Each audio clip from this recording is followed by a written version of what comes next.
তাজা খবর, যশোরের জামাত এমপির মেয়ে রাতের বেলা মদ খেয়ে বাসায় ফেরার পথে মাদ্রাসার ছাত্র আর হুজুরের উপরে তিনি চড়াও হয়। আর এটাকে নিয়ে জামাত এমপির বাড়ি যশোরের এলাকাবাসী সবাই মিলে তার বাড়ি ভাঙচুর করে এবং জামাতের এমপির মেয়ের উপর টি-20 ম্যাচ খেলে পুরুষ মহিলা মিলে। বাসার বাইরে তো টি-20 খেলছে, আবার বাসার ভিতরে গিয়ে দরজা বন্ধ করে টি-20 খেলছে। এদিকে জামাতের এক নেতা মাত্র 2 দিন আগে বলছে জামাতের কোনো কর্মী নেতারা সিগারেট খায় না, কিন্তু না, আমরা এখন দেখতে পাইলাম জামাত এমপির মেয়ে সিগারেট তো খায় না, তিনি কিন্তু সিগারেটের উপরেটা খায়, সেটা হচ্ছে মদ আর ইয়াবা।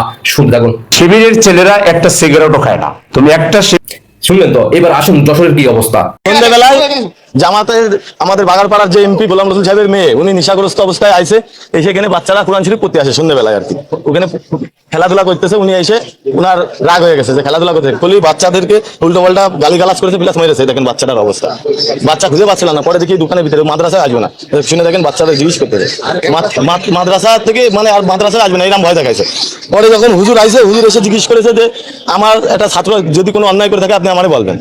এই কথা বললো কেন হুজুর? হুজুরের গালাগালি মারতে গেছে, হুজুরের সাইকেল ধরে টানাটানি, এক পর্যায়ে হুজুর সাইকেল ফেলাই দিয়ে মাদ্রাসায় ঢুকে গেছে। উনি এখানে বসে নাটক করে কেন্দ্রে কেটে পুলিশকে ফোন দিয়েছে যে পাশে উনারে নাকি প্রশাসন এই হুজুর মেরেছে। পরে থানা থেকে প্রশাসন আসলে প্রশাসন এখানে সিসি ক্যামেরা আছে, পুরো ভিডিও দেখে পর্যবেক্ষণ করে দেখতেছে আসলে মেয়েটাই দোষী। পরে তার প্রশাসন থেকে সেই জিনিসটা মিটাই দিয়ে চলে গেছে। আজকে গোলাম রসুল সাহেব স্বয়ং থাকতে উনার মেয়ে অতর্কিত তালা দিয়ে, লোহার বড় তালা দিয়ে অতর্কিত হামলা চালাইছে হুজুরের পরে।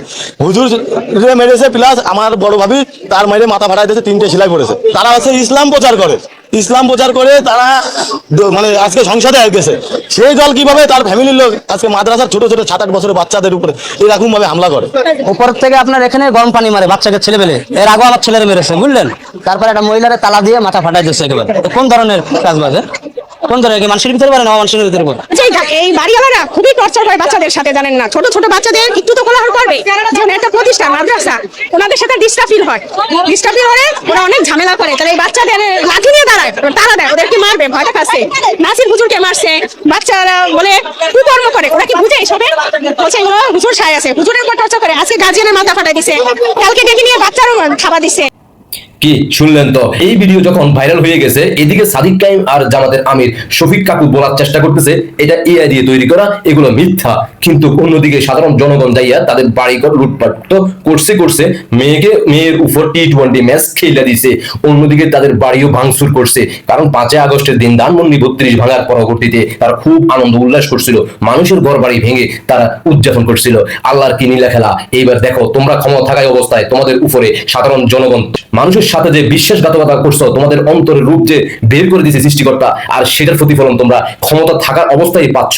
আর দুনিয়া থেকে বিদায় হওয়ার আগে তো আরো অনেক কিছু দেখার বাকি আছে।